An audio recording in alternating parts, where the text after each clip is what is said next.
guys. I am Georgia, teacher at MyES, and this is Anthony. Also a teacher at MyES. I should have probably mentioned that. And welcome to MyES TV. Today, you could not find two people more qualified to talk about what we're going to be talking about today. So, as you could probably hear from my accent, I am from the United States. And say something. Hi. Come on. No, and I'm, as you can probably hear from my accent, I'm from the UK. Perfect. Specifically from near Manchester. Oh, they don't care about that. So I'm just kidding. What we're going to be talking about today is the difference, essentially, between my English and his English. Now, It's not a fight. Not yet, at least. But quick Later. note, we both speak English, I would say, right? There's one language, but there are some slight differences between how I grew up speaking English and how he grew up speaking English. Yeah, I think this is one of the biggest misconceptions that not just Italians, but people learning a foreign language have, that they think that, American English and British English. They often say that British English is more correct because it's the original, which is actually not true. And that is exactly what we're going to be talking about today. It is English. So this is the first question I have for you to clear this matter up. What are the biggest or the main differences between, let's say, my English and your English? Oof. How long we got? 20 minutes? I can talk about this all day. There's not that much. It is the same language, but it's like you said, it's two different forms of the same language. US English is the more original because it's been isolated across the Atlantic Ocean for 300-400 years. You say that again? No, I'm just kidding. Ours is the more refined. Oh, get out of here. No, but yeah, I mean, there are many, many differences because there's literally an ocean separating us. So the main differences are definitely pronunciation, as I'm sure you can hear. Pronunciation. But yes, that is the main difference. Americans typically have, they exhibit something called rhoticity, which is basically that you pronounce the letter R. R. You say R. R. Okay. Car. Car.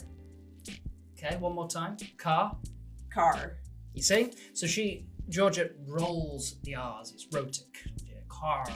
But a speaker from Boston has a non-rhotic American English. And that is because during the Civil War, not the Civil War, sorry, the other one. The other one.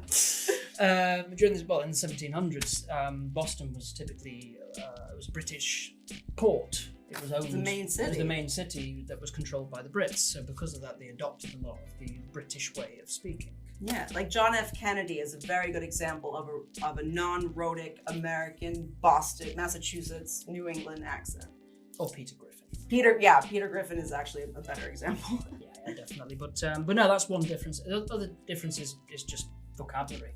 We have so many different words. Not so many. Some. A lot though. But if I go when I go to the UK, everyone understands me. Oh yeah, it's not that you don't understand, but it's just there are so many different ways of saying the exact same thing. Absolutely, just a choice. For example, the back of the car where I put my stuff, I call a boot. You call a trunk. There we go. One example. What's another example? Another example would be probably, I would say, aluminium. Aluminum. There we go. Or, we also spell it differently. Yeah, and we argue very often about it's which aluminum. is the more correct one. It's aluminum. But yeah, so those are some examples of the main differences between them. That's it? There are others. For example, in the UK, we typically have a lot of local dialects that are influenced. For example, in the areas that are sort of more north of England, you get a lot of dialects that are influenced by either Scottish or Viking languages. Very cool. You get lots of vocabulary springing up that is so different. The same with the Welsh border. You get a lot of sort of crossover between Wales and England. Some words entering each language. And some of those dialects are hard for him to understand as well as me. But in America, you don't really have dialects. You just have sort of local vocabulary. Well, it depends because, for example, in Louisiana, you have Cajun French, but that's not English. That's French. So that's a whole different thing.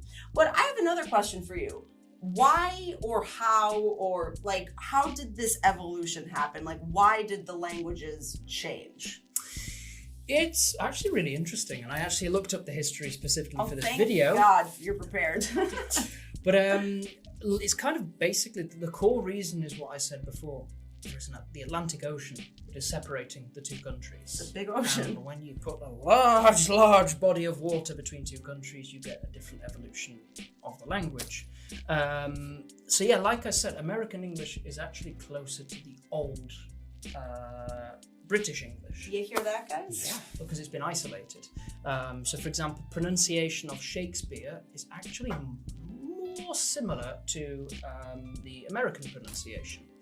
For example, they were a lot more rhotic. So, for example, the word, I didn't know that. as I would say, raisin, barely pronounce the R. A raisin, by the way, is a type of dried grape. Don't know why I'm doing that. Perfect. Dried grape. And in the past, it would have been pronounced more strongly. Raisin. Yeah, I think it was actually pronounced raisin. Raisin. Yeah, you really rolled it. Shakespeare. Yeah, and if you actually, a lot of the jokes, because Shakespeare loved to introduce jokes in his writing, a lot of the jokes now you don't understand because it was all about rhyming. Oh, and when you don't right. when you don't pronounce the word in the same way anymore, you lose the rhyme. Well, that makes sense. The joke. That makes a lot of sense. But also, during the American Revolution as well, the two sides consciously tried not to follow each other's pronunciation because they wanted to put a bit of distance. So the British started to really tone down the rhoticity, while the Americans really sort of pushed it up. American Revolution. Yeah, you really right. You've started to really lean into that. I had no idea. Because there are actually some areas in the south of England, in Cornwall and Devon, where they are very, very rhotic.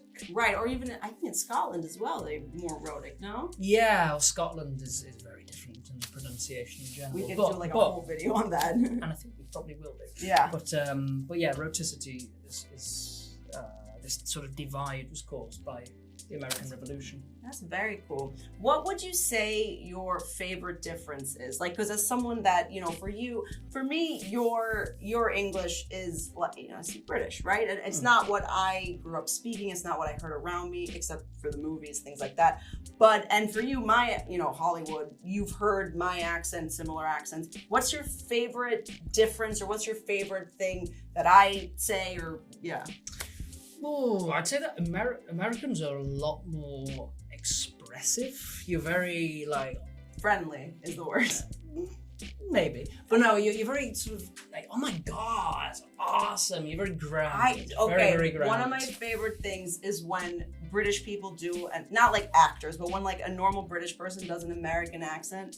That's like my favorite thing because it's amazing. Say "oh my God" again. Oh my God. That's not how I say it. It's probably not. You try a British accent then. Oh my God. Okay. Very good. Yeah. If you're watching The Crown, perfect. The Crown. Rolling the R, which they want to do, remember? But anyway.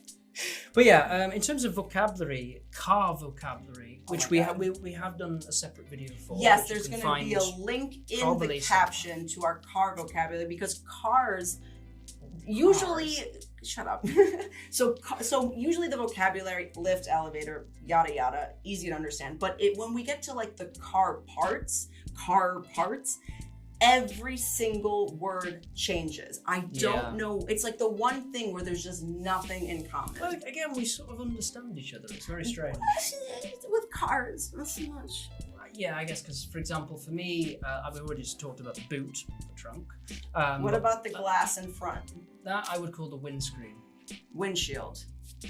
Okay. What about the blinker?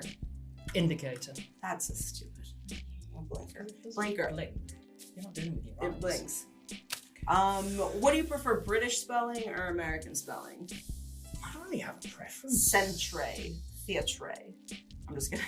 Or favor, as you would say. Favor, color. Like we did on one of the questions for this. We wrote it with both the British and the American. Go back and have a look and write in the comments which you think is British and which is American. Yeah, if you guys have a preference, let us know. But remember, despite what you like, no matter what happens, we are speaking English. Yeah. You can prefer my accent, you can prefer his accent, but it's all English. You decide what you want to use, no pressure.